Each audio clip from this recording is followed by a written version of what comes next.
किसी गांव में पानी की बहुत भारी समस्या थी। ग्रामीणों ने सभा कर इस समस्या के लिए दो दोस्तों रामलाल और श्यामलाल को चुना, जो अक्सर खाली रहा करते थे क्योंकि उनके पास करने के लिए कोई काम नहीं था। ग्राम सभा ने उन्हें कुछ दूरी से गुजरने वाली नदी से पानी भरकर गांव में पहुंचाने को कहा, जिसके बदले में उन्हें पैसे मिलते। रामलाल और श्यामलाल इस काम के लिए राजी हो गए। दोनों दोस्त दूर नदी से पानी का 20-20 मटका रोज भरकर लाते और एक मटके पानी के बदले में 2 रुपए लेते। ऐसा वो दिन में 2 बार करते, जिनसे उनकी आमदनी होने लगी और उनके बेरोजगारी की समस्या के साथ साथ गांव की पानी की समस्या भी समाप्त होने लगी। कुछ महीनों के बाद रामलाल ने सोचा कि आखिर वो दोनों दोस्त कब तक इस तरह से पानी भरते रहेंगे।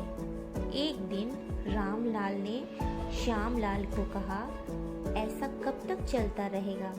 कब तक हम ये पानी के मटके नदी से भरकर लाते रहेंगे? आज हमारे हाथ पैर सही हैं, अगर हमें कल कुछ हो गया या हम में से कोई बीमार पड़ गया तो हमारे घर का चूल्हा कैसे जलेगा? हम अपने घर वालों को कैसे पालेंगे? रामलाल की बात सुनकर श्यामलाल बोला कि भाई, इतना सोचने की क्या ज़रूरत है? सब कुछ तो सही चल रहा है, हमारी अच्छी खासी कमाई हो रही है। पता नहीं तुम्हारी सोच को क्या हो गया है। अगर हमने कुछ ऐसा वैसा किया तो हो सकता है कि हमसे ये काम भी हाथ से निकल जाए। श्यामलाल की बात सुनकर रामलाल बोला, मैं अपनी ऐसी स्थिति से संतुष्ट नहीं हूँ, मुझे तो कुछ करना होगा। मैं ऐसे ही अपना सारा जीवन नहीं बिता सकता। इन सब के बाद रामलाल दूसरे दिन पानी ना लाने जाकर इसका उपाय खोजने लगा, जबकि श्यामलाल नदी से मटके भरकर लाने का काम अकेला करने लगा। एक दिन रामलाल नदी की ओर जा रहा था, तभी उसने देखा कि कुछ हाथी नदी के किनारे पानी पी रहे थे। तब रामलाल को हाथियों के झुंड को देखा तो उसे एक उपाय आया कि क्यों ना नदी के पानी को पाइप द्वारा गांव तक पहुंचाने का काम किया जाए। अगर ऐसा हो गया तो गांव की पानी की सारी मुश्किल ही खत्म हो जाएगी। उसने पाइप लगाने का तरीका ढूंढकर इस काम को करने लगा। रामलाल के सामने 1000 मुसीबतें आई, पर उसने हार नहीं मानी। कुछ ही महीनों के लगातार मेहनत से उसने नदी से गांव तक पाइप लगाकर पानी गांव तक पहुंचा दिया।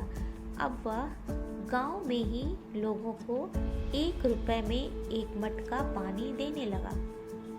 ऐसा करके रामलाल एक दिन में हजारों मटके पानी बेचने लगा। कुछ ही समय बाद वह अपने पूरे इलाके का सबसे अमीर व्यक्ति बन गया। श्यामलाल, जो उसका दोस्त था, उसे अब अपनी गलती का एहसास होने लगा, क्योंकि रामलाल के सोचने के अलग तरीके ने उसे अमीर व्यक्ति के साथ ही सफल आदमी भी बना दिया। जबकि दूसरी ओर श्यामलाल अपनी सोच के चलते बेरोजगार और असफल इंसान बन गया। उसे अपनी सोच पर पछतावा हो रहा था।